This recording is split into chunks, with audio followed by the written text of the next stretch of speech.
The attic was extremely dusty and smelled of some form of mold, but at the very least, it had a window at the end, which illuminated the area enough to see. Unfortunately, all Cam saw were boxes upon boxes, undoubtedly full of the most useless plethora of ancient items in existence. She sighed to herself, thankful that she hadn't inherited her mother's pack rat ways. She picked a box at random and opened it, releasing a cloud of dust.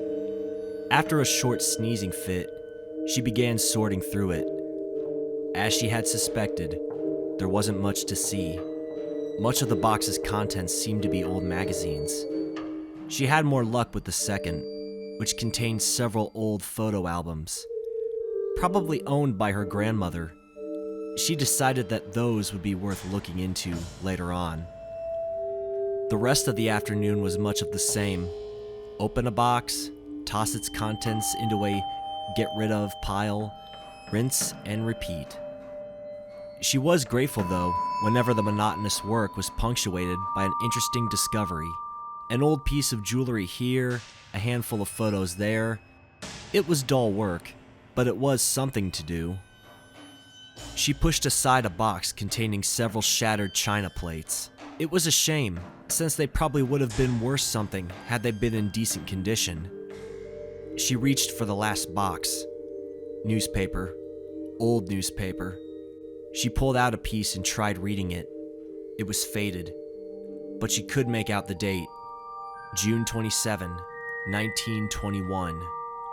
Really old newspaper. She pulled out piece after piece of it. Finally, she could see the object the newspaper was protecting from damage. A music box.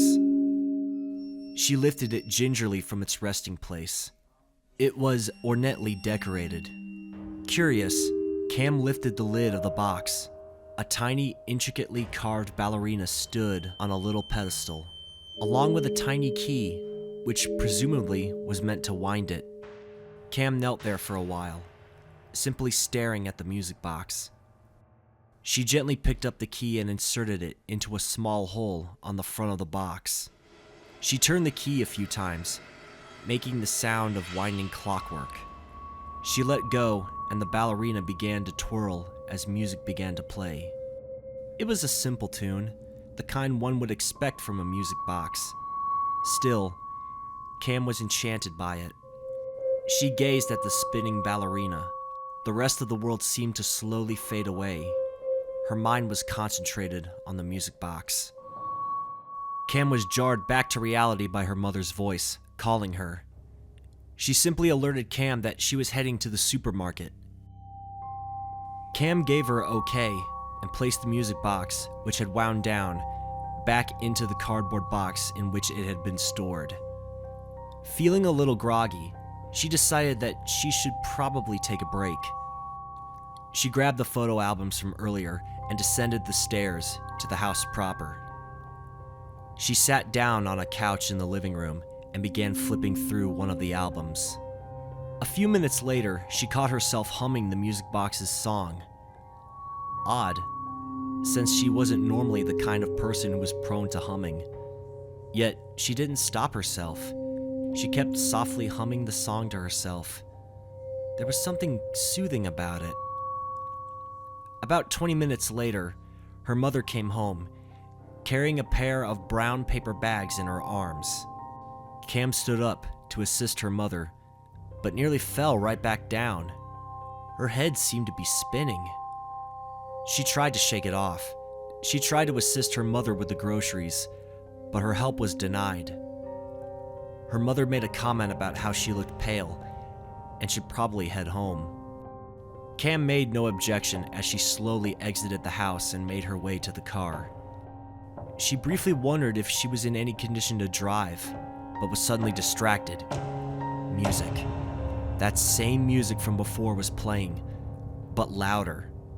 She decided that it must have been an ice cream truck and got into her car. As she drove home, the music continued to loop in her head. Over and over it played. She tried turning on the radio so as to tune the music out, but to no avail. It was driving her up the wall. She practically ran into her house as soon as she reached it. She immediately turned on her TV, radio, computer, and everything else that had made any semblance of noise, anything to drown out the music. But it just kept playing in her head, over and over, louder and louder. Her senses grew numb. Her head felt as though it was going to explode, but the music kept playing and kept growing louder. Summoning all her willpower, Cam struggled into her kitchen. She reached and pulled open a drawer and fumbled around inside for a moment, finally pulling out a carving knife. Exhausted, she fell to the floor. She gazed at the knife, breathing heavily. The music kept playing in her head. She just wanted it to stop, but it kept playing over and over and over.